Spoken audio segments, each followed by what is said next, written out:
अविनाश मोहिते एक सुसंस्कृत राजकारणी म्हणून मी त्यांना ओळखतो।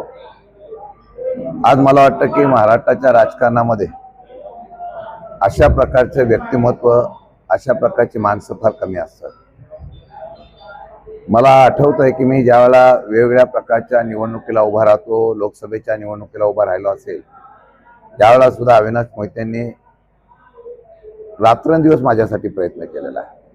आणि मला वाटतं आदरणीय पवार साहेबांवर प्रचंड विश्वास आणि प्रेम असलेलं हे व्यक्तिमत्व आहे। आणि प्रामाणिक असलेल्या ह्या माझ्या नेत्याच्या संस्थापक पॅनलला प्रचार करण्यासाठी मी इथं आलेलो आहे। लढाई आहे सध्याच्या राजकारणामध्ये, साम दाम दंड भेद वागतो।